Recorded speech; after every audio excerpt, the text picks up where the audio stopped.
I 25M stared out the train window as familiar landscapes rushed by, signaling my approach to my hometown. I'm a senior software engineer at a major tech company in Boston, and I was heading home for Christmas break. The rhythmic clacking of the train tracks had become almost meditative during the 4-hour journey, giving me plenty of time to think about the upcoming holidays. Let me give you some background about my family's situation. I have a younger sister, Natalie, 23F, who's been my parents' golden child since before she could walk. Growing up, the disparity in how we were treated was so obvious it hurt. When I got straight A's in high school, my parents barely glanced at my report card. When Natalie got B's and C's, they threw her a celebration dinner because, at least she tried her best. The pattern continued through college. I got into MIT on a merit scholarship for computer science. Instead of being proud, my parents were disappointed I didn't choose business school like my father. Your sister has such ambitious plans for her future, they'd say. She wants to be an influencer and build her own brand. That's real success, not just typing at computers all day. I worked part-time at a coffee shop near campus to cover my living expenses. My parents made it clear from the start they wouldn't support me financially. We need to save for your sister's future, my mother explained when I got my acceptance letter. I understood their decision, or at least I tried to, but it still hurt watching them buy Natalie a new car for her 18th birthday while I was surviving on ramen noodles. Despite everything, I excelled in my studies and landed a prestigious internship at a major tech company during my junior year. The internship turned into a full-time job offer with a 6-figure salary. When I told my parents, their response was lukewarm at best. That's nice, honey, my mother said, before immediately turning to Natalie. Show him that new dance video you posted. It already has 5,000 likes. Now, at 25, I'm leading multiple important projects at work. My last performance review was stellar, and I got promoted to senior engineer. But to my parents?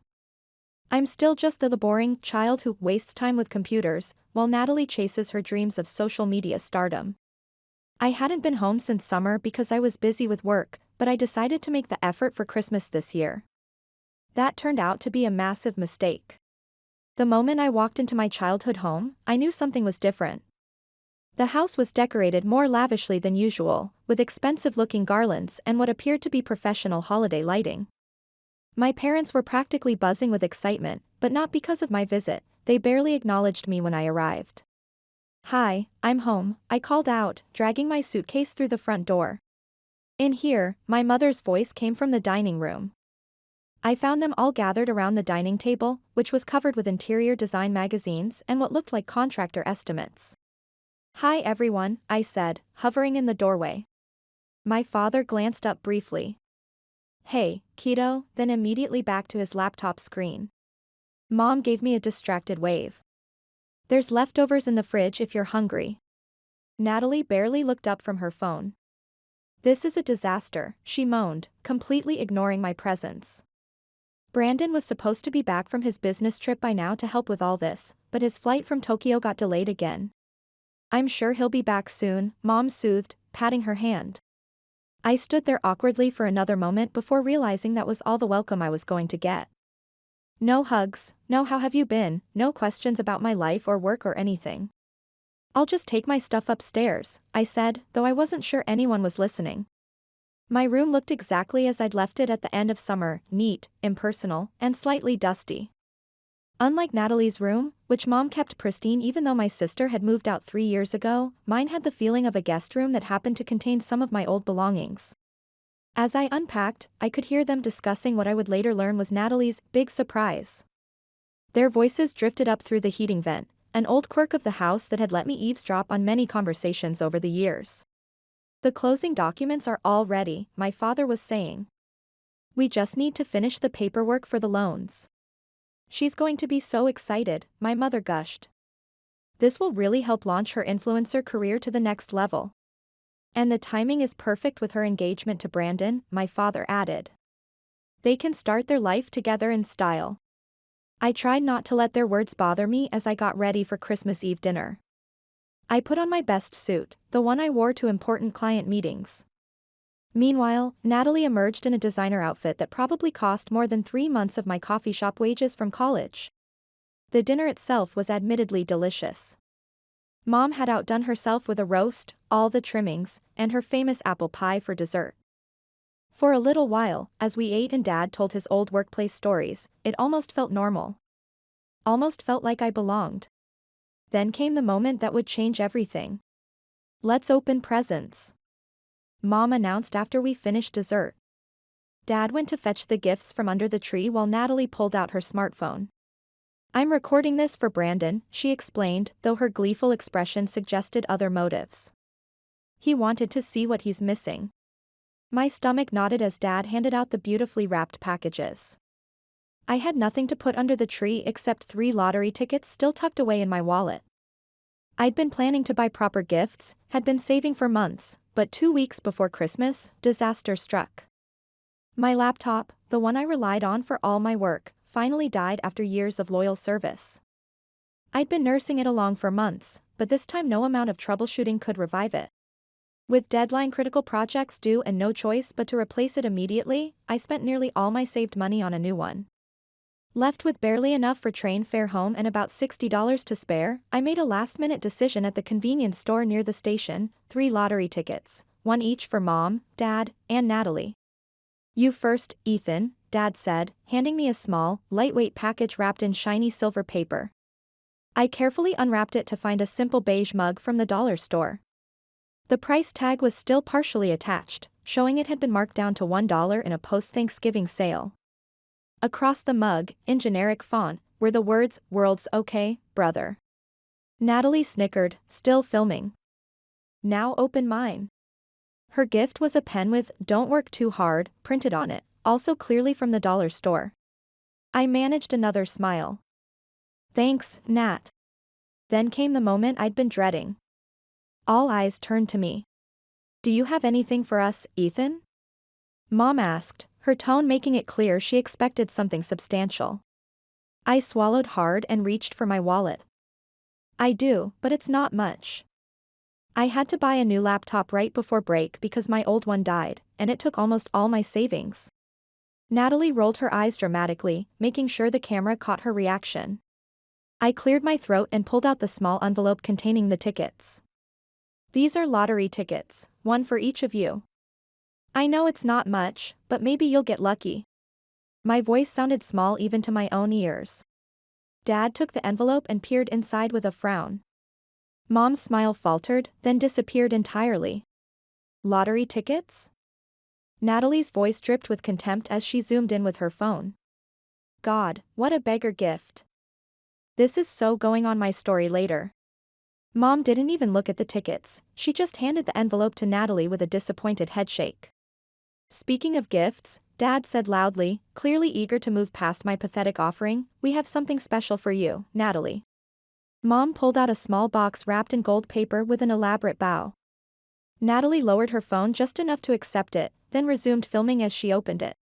Inside was a key ring with a single key attached. "What's this?" she asked. Mom and Dad exchanged excited glances. "It's the key to the Beverly Hills apartment," Dad announced proudly. "We've decided to give it to you and Brandon as an early wedding present. It's worth about $500,000, but for our princess, nothing but the best." Natalie launched herself at our parents, hugging them frantically while still somehow keeping her phone recording. "I can't believe it. I'm the daughter of the most generous parents ever. This is the best Christmas gift in the history of gifts." I sat frozen. The contrast couldn't have been more stark, a $500,000 apartment versus my dollar store mug. After the excitement died down, Dad picked up the lottery tickets from where Natalie had tossed them on the coffee table. "Here," he said, holding them out to me.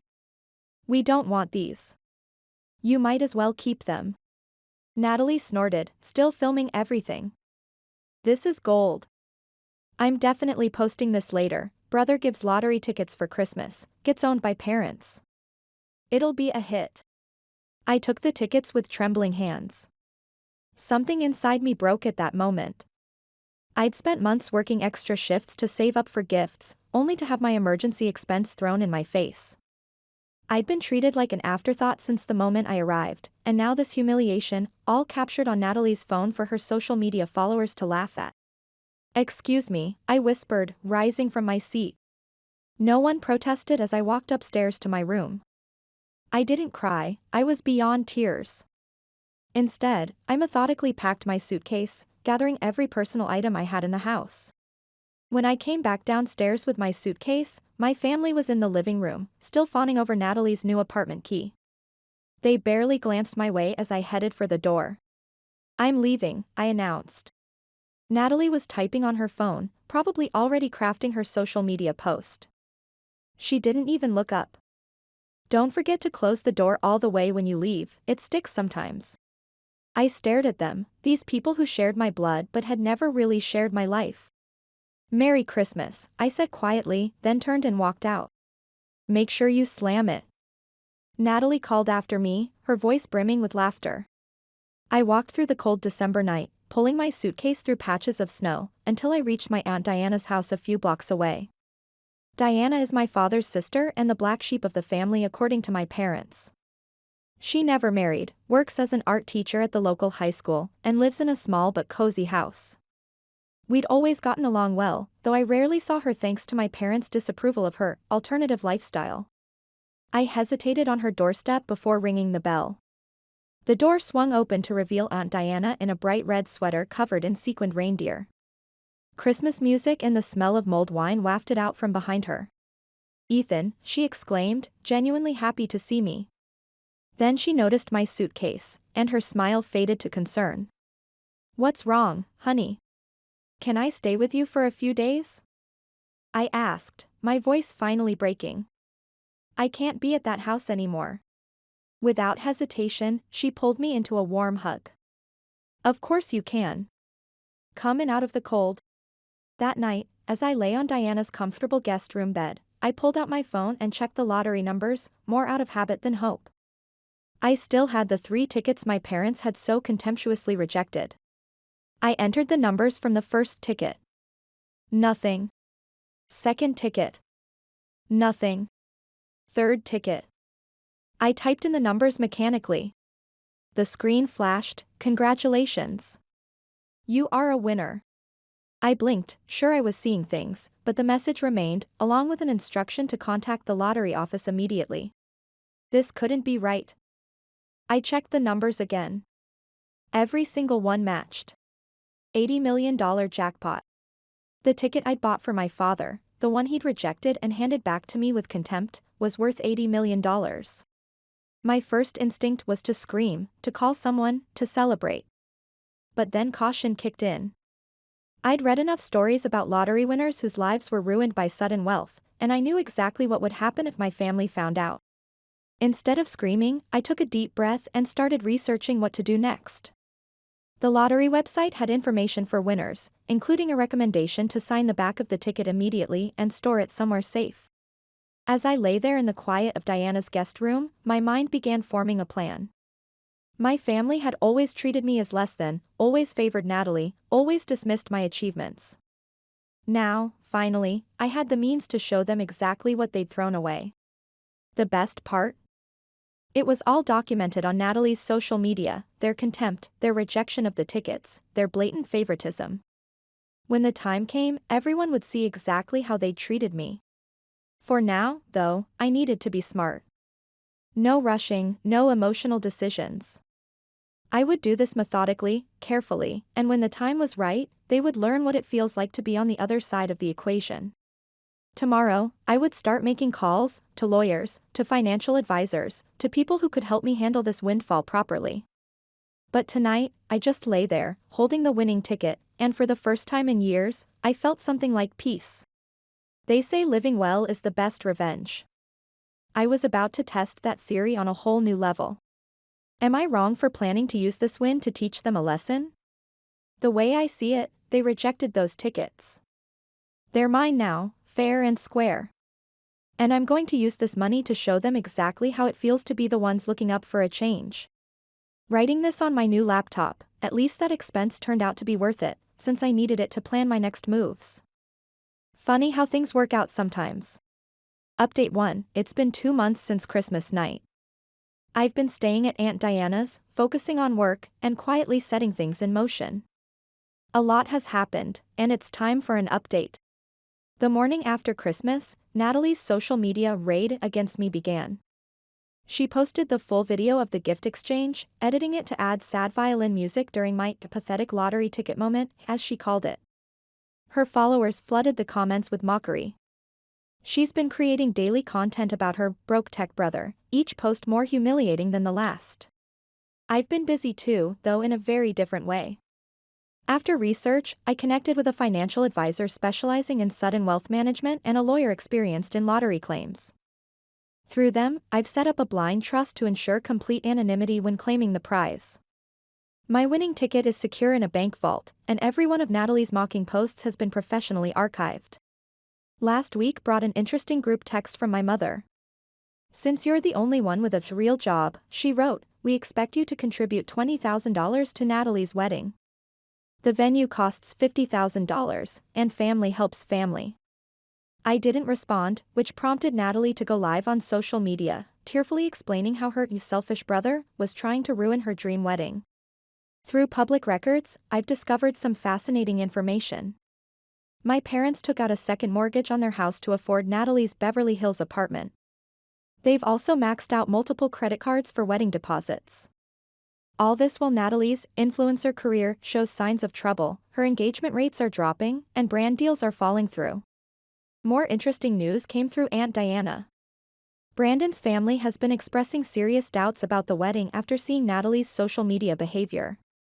Brandon himself is questioning whether her online persona reflects deeper character issues. "I've found the perfect property, a modern mansion overlooking my parents' neighborhood. It's listed at $4.5 million, visible from their front yard. Every morning, they'll have to look up at it, never knowing their failure son owns it. The masterpiece of my plan came together yesterday. The bank holding my parents' mortgages is struggling and looking to sell its loan portfolio. Through shell companies my lawyers created, I'm positioning myself to buy it. Soon, I'll literally own their debt." The local newspaper is interested in featuring the recent lottery winner. I've arranged for the story to run the week before Natalie's wedding, scheduled for early summer. The timing aligns perfectly with when my claim process completes. My mother sent another message last night, saying they might have to cancel Natalie's wedding unless they find additional funding. "Your sister is devastated," she wrote. "This could ruin her influencer career. How will you feel if you're responsible for destroying her dreams?" The irony is almost poetic. While they're stressing about wedding deposits, I'm orchestrating a perfect lesson in karma. My lawyers estimate another month before everything is finalized. The house purchase is ready the moment funds clear, and I've already drafted the perfect response to Natalie's viral videos. The hardest part has been keeping everything from Aunt Diana. She's been incredibly supportive, offering me a real home when my family threw me away. Soon, I'll be able to repay her kindness by buying out her mortgage and setting up the art studio she's always dreamed of, the same dream my parents mocked her for having. Right now, Natalie is live streaming again, showing off her incredible wedding plans, while making snide comments about family members who can't afford proper Christmas gifts. If she only knew those lottery tickets she loves mocking are worth more than her entire wedding, apartment, and influencer career combined. The question isn't whether I'm wrong for planning this revenge. After 2 months of public humiliation and family manipulation, that ship has sailed. The real question is, how poetic would it be to have the newspaper story break during her wedding rehearsal dinner? Update 2: 4 months have passed since my last update, and everything has fallen into place exactly as planned. The timing couldn't have been more perfect. 2 weeks before Natalie's wedding, the local newspaper ran their story about the mysterious lottery winner. The headline read, "Local tech professional claims $80 million jackpot, family rejected winning ticket on social media." The article included screenshots from Natalie's viral videos mocking my Christmas gift, with timestamps proving they had rejected and returned the tickets. I orchestrated 3 simultaneous letter deliveries that morning, one to my parents, one to Natalie, and one to Brandon's family. Each envelope contained the newspaper article, along with a personal note. Sometimes the best investments aren't the ones you can post about on social media. The fallout was immediate and spectacular. Brandon's family, already concerned about Natalie's social media behavior, canceled their portion of the wedding funding. Brandon himself ended their engagement, stating he couldn't marry someone who would humiliate their own brother for views. My parents tried calling me dozens of times that day. Their voicemails evolved from angry demands to tearful pleas. My father's final message was particularly satisfying. "Son, we made a terrible mistake. Please, we need to talk about this as a family." I let them all go to voicemail. Natalie's social media empire crumbled overnight. Her followers turned against her, flooding her posts with comments about karma. The brands she'd been working with pulled their contracts. No company wanted to be associated with someone who'd publicly mocked their own brother's financial situation.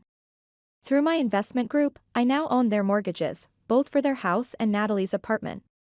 Instead of foreclosing immediately, I had my lawyers send a formal notice, 30 days to refinance or pay in full. They couldn't, of course. They'd spent everything trying to launch Natalie's influencer career. What would have been the wedding weekend became my moment of triumph. I had arranged to buy the mansion overlooking my parents' neighborhood, timing the closing for maximum impact. As moving trucks emblazoned with luxury furniture logos paraded past their house, my parents watched their failure son become their new neighbor. The coup de grace came at what would have been the rehearsal dinner venue. I had reserved the best table, clearly visible from the entrance. As my family arrived to cancel their reservation and collect their deposit, they had to walk past me dining with Aunt Diana and her lawyer, discussing plans for her new art gallery, funded by me, opening in the space next to what would have been Natalie's dream apartment. Natalie wasn't filming anymore. She'd had to sell her phone to cover wedding cancellation fees. Her designer clothes were gone too, replaced by the kind of off-the-rack where she would have mocked just months ago.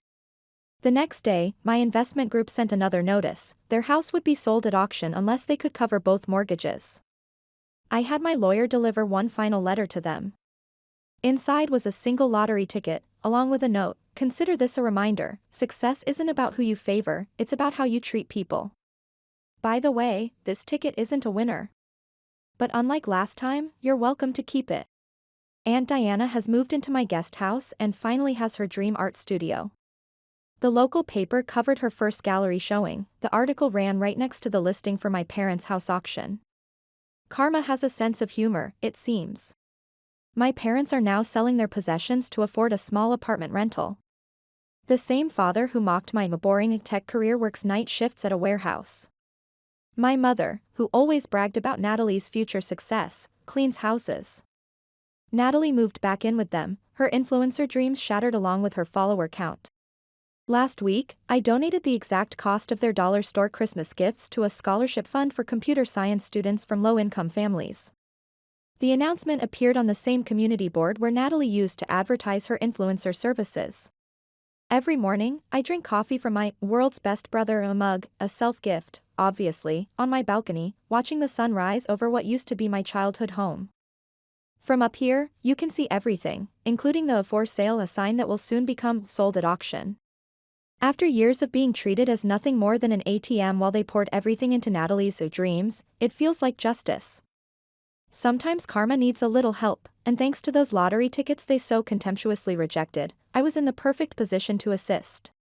Update 3. It's been 6 months since my last update, and I've discovered that true happiness isn't just about success, it's about finding your real family and creating a home filled with love. I've been accepted into Harvard Business School's Executive MBA program, where I met Jessica, a brilliant neurosurgeon who understands what it's like to succeed despite family obstacles. Last week, she moved into the mansion with me, and seeing her medical textbooks next to my tech manuals feels more like home than my childhood house ever did. Aunt Diana's art studio in the guest house has become the heart of our home. Every Sunday, we have family dinners where Diana cooks her famous lasagna while Jessica and I attempt to help, though mostly we just make a mess and laugh about it. Diana's first gallery exhibition, Second Chances, was a huge success, and watching her finally living her dreams brings me more joy than any revenge ever could. Our house has become a gathering place for a chosen family. We host monthly dinners for my scholarship students and Diana's art ments. The dining room that once felt so cold in my parents' house is now filled with laughter, dreams, and genuine support. My venture capital firm supports tech startups founded by underprivileged students, but it's become more than just business. These young entrepreneurs have become part of our extended family. We celebrate their successes and often find them brainstorming in our kitchen late into the night over Diana's homemade cookies. As for my parents and Natalie, they remain in their rented apartment. When they sent a letter asking for financial help, I responded by doubling my scholarship foundation's funding. True family is about supporting dreams, not crushing them. The biggest news? Jessica and I are expecting our first child in the spring.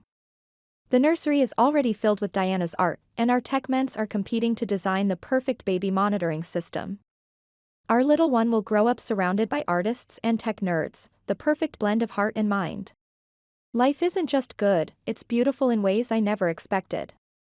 I haven't just found success, I've built what every human really needs, a home filled with love, understanding, and mutual support. I may not have the family I was born into, but I've created something far more precious, a family bound by love, shared dreams, and genuine care for each other. They say living well is the best revenge. I say creating a loving family and helping others find their path is the greatest success of all.